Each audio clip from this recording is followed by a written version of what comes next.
Assalamu alaikum wa rahmatullahi wa barakatuh. Androany dia fahasivy ambin'ny folo ny volana Ramadan. Izany hoe efa ho tapitra ny folo faharoa amin'ny volana Ramadan ka hiditra antsika any amin'ny folo farany amin'izany volana Ramadan.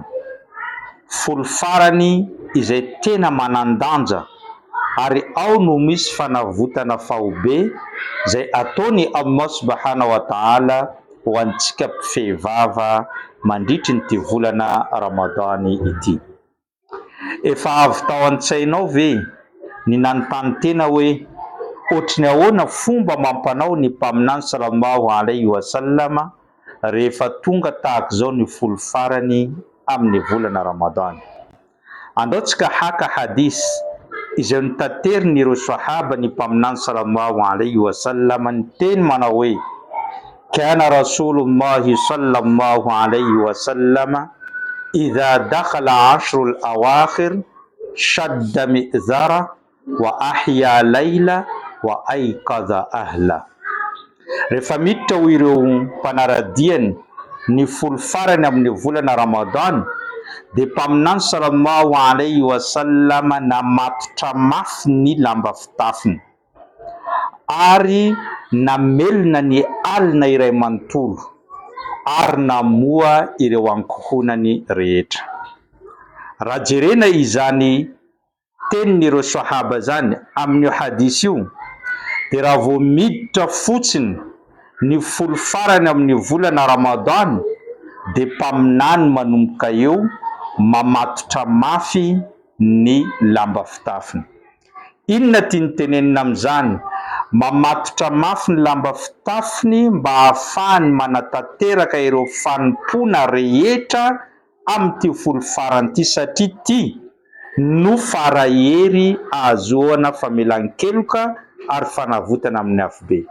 Tsy vitan'izany namelona ny alina, midika izany tsy misy torimaso mihitsy ny an'ny mpaminany sallallahu alaihi wasallam mandritra ny folo farany amin'ny volana Ramadan. Mamaky Qur'an izy, manao salat tarawih, manao salat tahajjud, mibebaka, manao dua, manao istighfar mandritry ny alina manontolo, vita fajry izy zay vao mandeha matory. Ary tsy vitan'izany fa namoa ireo ankohonany. Izany hoe ny fahasoavana sy ny zavatsoa tsy navelany ho azy irery fa mba nifoaziny ihany koa ireo ankohonany ka mba ahazo an'izany famelan-keloka sy fanavotana miaraka aminy. Izany teny izany repin'ny Islam dia mivantana amintsika ihany koa. Ho tonga zao ny folo farany amin'ny Ramadan, raha ohatra ka nametraka any mpaminany ho modely mpitarika anao ianao dia manao toy ny nataony. Izany hoe mamatotra mafy ny lamba fisikinao, mandritry ny alinanao, manompo any Allah ary foazo avokoa ny ankohonanao mba tsy hatoritory amin'izany volana Ramadan farany zany. Farany ihany koa dia ho antsika rehetra zay nieritreritra hanao ny i'tikaf, zany hoe fijanonana any amin'ny moské ary fitadiavana ny Laylatul Qadr, dia androany alina no fidirana any amin'ny moské manao an'izany i'tikaf zany insha Allah. Ary androany alina ihany koa tokony manomboka ny salat tahajjud manerana ny moské rehetra insha Allah. Ampitao betsaka any amin'ny hafa izany teny izany mba azahoanao fahasoavana eo anatreny Allah. Wassalamu alaikum wa rahmatullahi wa barakatuh.